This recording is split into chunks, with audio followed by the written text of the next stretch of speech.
इतना बड़ा कुनबा रखा है। संडे का दिन था। अभी लंच करके सुमन जी अपने कमरे में जाकर लेटी ही थी कि डोरबेल बज गई। बहू निधि को आवाज लगाई दरवाजा खोलने के लिए, पर निधि शायद छत पर सूखे कपड़े लेने गई हुई थी। 2-3 बार डोरबेल बजी। मन ही मन कसमसाती हुई निकल कर बाहर आई और दरवाजा खोला, देखा तो सामने निधि के बुआ जी फूफा जी थे। मन न होते हुए भी सुमन जी ने उन लोगों को नमस्कार किया और अंदर ले आई। अंदर हॉल तक आते आते मन में कई बातें घूम चुकी थी। इन लोगों को भी संडे के दिन चैन नहीं है, बस मुंह उठाए और चले आए। अच्छी बहू पल्ले पड़ी है मेरे। आए दिन कोई न कोई मायके से आता ही रहता है। आज इधर कैसे आना हुआ आप लोगों को? सुमन जी ने सवाल किया। पोते का मुंडन है तो सोचा निधि को न्योता भी दे आएंगे और उससे मिल भी लेंगे।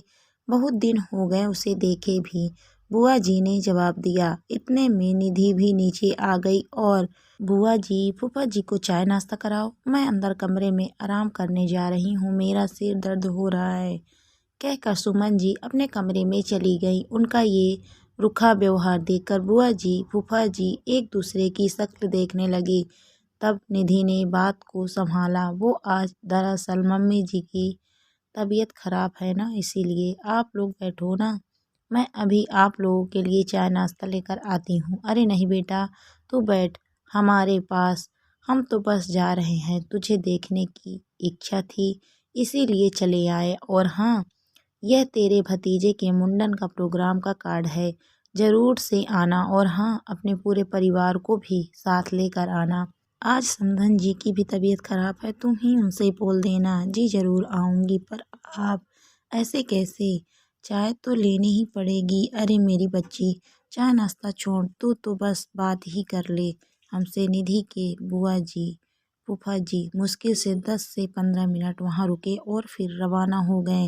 निधि को सुमन जी का व्यवहार बिल्कुल पसंद नहीं आया। अक्सर यही होता था, जब भी निधि के मायके से कोई आता था, सुमन जी सिर दर्द का बहाना कर अपने कमरे में जाकर बैठ जाती थी और फिर उनके जाते ही कमरे के बाहर निकल आती थी। उसके बाद शुरू होता था शिकायतों का सिलसिला, जो आज 2-3 दिन तक चलता ही रहता। हमारे तो मायके से हर रोज कोई उठकर नहीं आता था, तुम्हारे तो मायके से जब देखो कोई ना कोई चला आता है। बेटी के ससुराल में आने से पहले सोचना तो चाहिए। ऊपर से आए दिन पता नहीं कितने प्रोग्राम होते हैं तुम्हारे मायके में। इतना बड़ा कुनबा परिवार है, जरूरी है क्या सबसे रिश्ता निभाना? बेचारा मेरा बेटा तो ससुरालियों के चक्कर लगा लगा कर ही बर्बाद हो जाएगा। शाम को जब निधि का पति अनुज ऑफिस से आया तो निधि ने उसे बुआ जी का कार्ड देते हुए कहा, बुआ जी के पोते का मुंडन है, इसी के उपलक्ष्य में प्रोग्राम रखा है, हमारे भी पूरे परिवार को न्योता दिया गया है। अच्छा, पर मेरी तो जरूरी मीटिंग है, एक काम करना, तुम मम्मी और पापा चले जाना, हम तो कहीं नहीं जाएंगे। पहले बता देती हूँ, सुमन जी ने बीच में ही कहा। क्यों, क्या हो गया मम्मी, आप क्यों नहीं जाओगे? बुआ जी फूफा जी खुद घर पर आकर न्योता देकर गए हैं, आपको तो जाना चाहिए। मुझे थोड़ी ना देकर गए हैं, बस अपनी भतीजी के हाथ में देकर चले गए।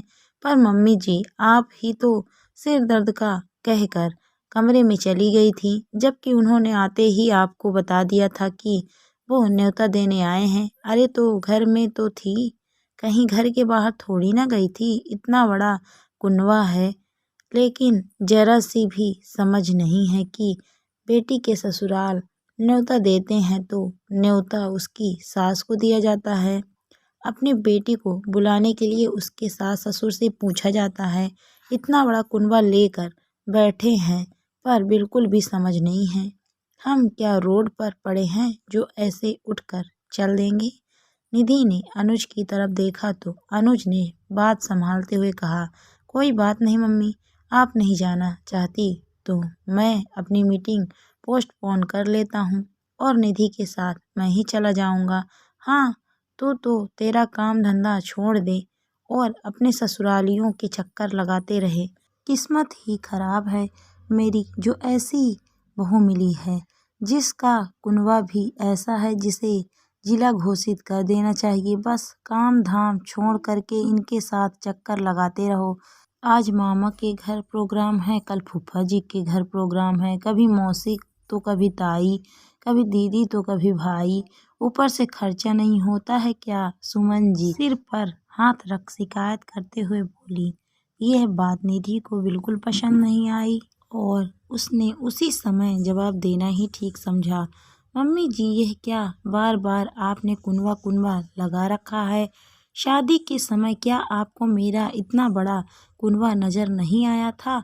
तब तो बड़ा प्यार आ रहा था आपको मेरे कुनबे पर।